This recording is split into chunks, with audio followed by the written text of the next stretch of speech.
Oke, selamat pagi kawan-kawan. Pertama-tama saya ingin memperkenalkan diri terlebih dahulu. Nama saya Aji Pramana Putra. Saya mahasiswa Universitas Dinamika Surabaya, Prodi S1 Sistem Informasi. Pada video kali ini, saya ingin membahas mengenai salah satu fitur yang ada pada framework Laravel, yaitu fitur routing. Apa sih routing itu? Jadi, routing digunakan untuk menghandle request atau permintaan ke website kita. Atau bisa lebih sederhananya itu seperti jembatan. Jadi, routing itu merupakan jembatan yang menghubungkan kita dengan respon yang diberikan website kita. Jadi, setiap ada permintaan atau request terhadap alamat tertentu, maka alamat akan dieksekusi terlebih dahulu di dalam routing, lalu akan menampilkan responnya di browser. Begitu. Oke. Jika kita membahas Laravel, sudah jelas pertama-tama yang kita lakukan adalah menginstal Laravel. Oke. Di sini saya hanya memberikan singkat saja cara menginstal Laravel. Pertama, membuka dokumentasi resmi dari Laravelnya sendiri. Pergi ke dokumentasinya. Di sini saya menggunakan Laravel 7. Jadi kita pergi ke versi 7, pergi ke installing Laravel. Di sini ada cara menginstalnya juga menggunakan Composer. Jika kawan-kawan menggunakan Composer juga bisa di-download melalui website resminya di Get Composer. Bisa di-download di sini. Lalu di sini juga ada konfigurasi sistemnya dari macOS, Windows sampai Linux. Oke. Kita udahi dulu tutorial singkat instalisasinya. Oke. Sekarang pada saat kita sudah menginstal Laravel, yang pertama kita lakukan adalah membuka projectnya terlebih dahulu. Dibuka dengan kode editor yang sudah ada. Di sini saya menggunakan Visual Studio Code. Oke. Di sini karena kita membahas mengenai routing, di mana sih letaknya routing? Jadi routing itu ada di routes di sini. Di folder routes, di sini ada web.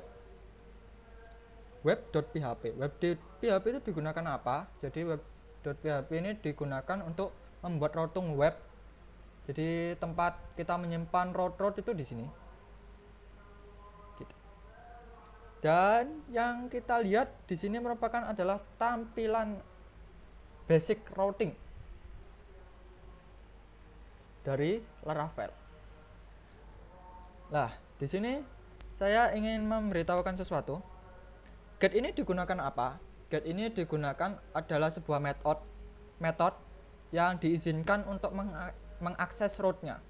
Gitu. Sebetulnya banyak, bukan cuma sekedar get, juga masih banyak seperti ada route view, ada macam-macam post dan lain sebagainya. Tapi untuk saat ini saya ingin menjelaskan dasar penggunaan route dulu. Jadi di sini. Jadi tanda slash ini digunakan untuk apa?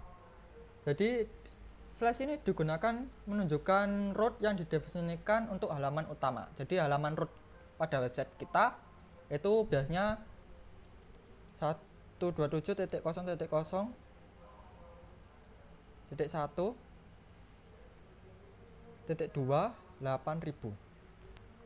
Itu yang dimaksud dengan slash ini. Mari kita coba. Jadi pertama kita aktifkan dulu servernya PHP Artisan Serve. Jadi ini digunakan untuk menjalankan Laravelnya. Oh, kita salah. Serve. Oke. Lalu kita bisa di control klik di sini untuk buka browsernya. Nah, di sini.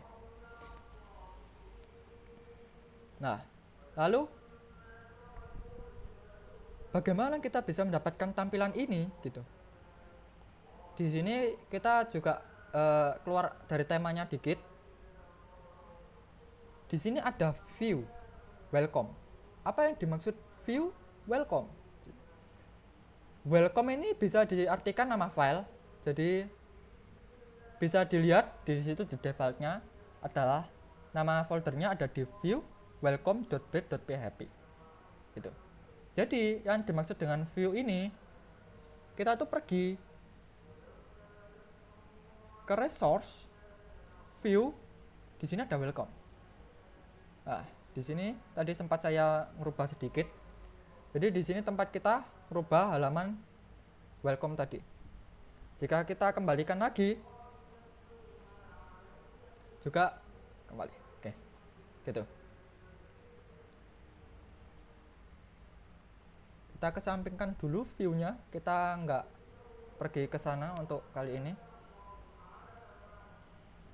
Lalu di sini juga kita bisa menggunakan definisi yang lain seperti umpamanya home gitu. Home kita bisa menggunakan, tetap bisa menggunakan slash atau tidak, itu sama aja. Umpamanya kita ganti dengan home, kita akses. Kenapa error? Karena sekarang definisinya bukan rootnya, bukan root directory-nya, tapi home. Maka kita pergi ke home gini. Oke, sama saja. Walaupun kita tambah slash di sini juga sama saja gitu. Lalu ada lagi yang ingin saya beritahu, selain dengan view, kita juga bisa nge-return sebuah teks secara langsung di sini. Langsung bisa. Tapi kita tidak bisa menggunakan hal seperti ini. Kita bisa menggunakan nanti yang namanya controller atau view gitu untuk lebih memudahkan. Atau juga sebetulnya kita bisa melakukan tag HTML seperti ini di dalam rootnya dan hasilnya seperti ini. Tapi tentu saja kita nggak bisa menulis semua kode HTML di sini untuk ngodingnya gitu. Oke. Lalu yang ingin saya bahas adalah tadi kita menggunakan namanya return view welcome begini ya kan. Nah, ada lagi cara yang lebih sederhana jika kita hanya ingin menampilkan sebuah view dengan cara kita menggunakan root view, definisinya apa, lalu nama filenya apa di view. Oke. Welcome seperti ini. Kita bisa menggunakan seperti ini. Hasilnya juga sama saja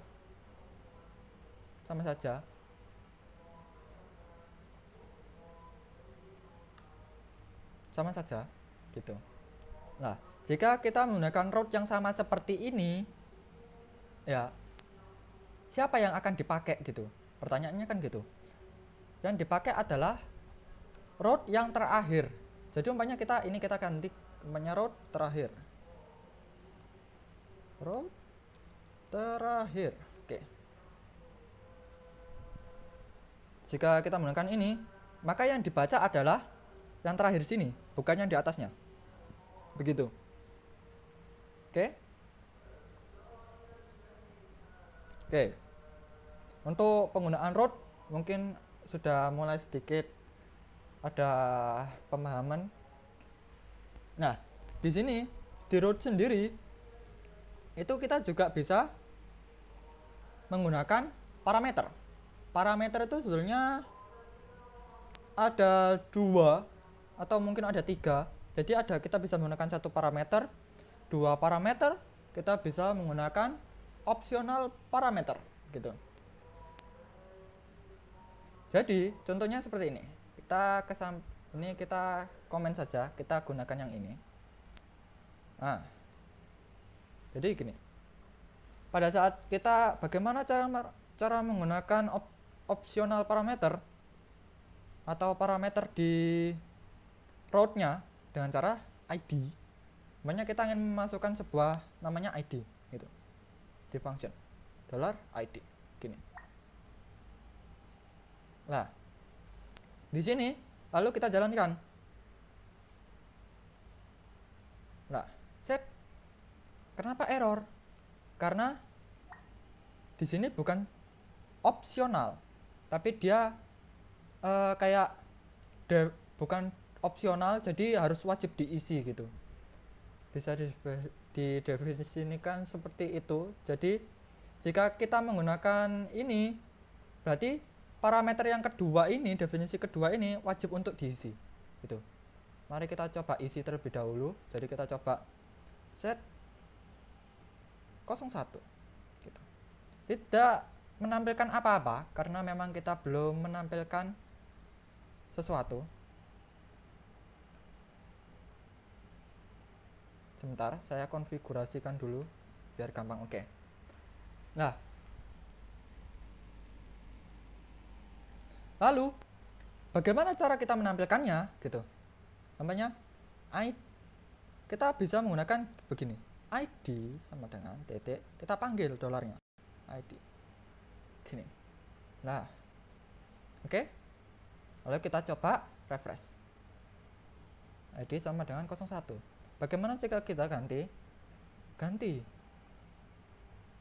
Tapi jika kita ini hapus, maka akan error gitu. Karena ini wajib diisi gitu.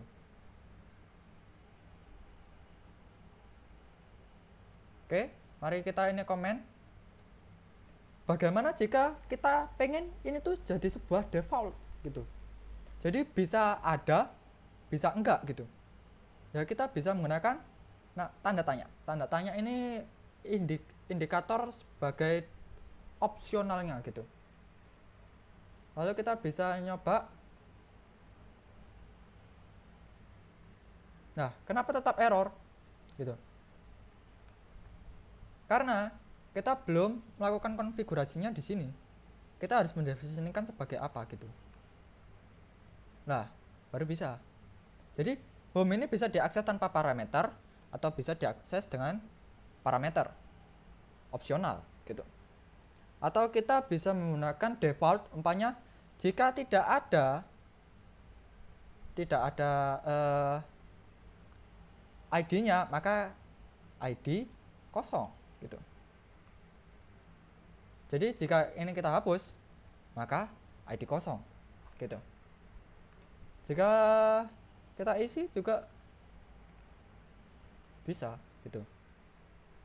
Habis itu juga kita bisa menamakan routing untuk mempermudah. Jadi di route sendiri itu ada penamaan agar bisa dipanggil di suatu kondisi seperti coba kita buka di dokumentasinya di Laravel routing. Lalu ada di sini opsional yang kita bahas tadi. Di sini juga ada regular expression, tapi kita kesampingkan terlebih dahulu gitu. Di sini ada named router gitu. Jadi di sini adalah penggunaan penamaan ini agar nanti kita bisa panggil. Untuk kondisi-kondisi tertentu kita harus memanggil route, kita bisa manggil dengan aliasnya gitu. Nah, kita bisa menggunakan di sini seperti yang tadi named route-nya di sini name. Itu umpamanya ID gitu. Kita bisa menggunakan seperti itu. Jadi route ini bisa dinamakan ID. Banyak sekali berbagai fitur-fitur di routing, yang ada router group, ada middleware, dan lain sebagainya. Mungkin kawan-kawan juga bisa mendalaminya sendiri gitu. Di sini saya hanya menjelaskan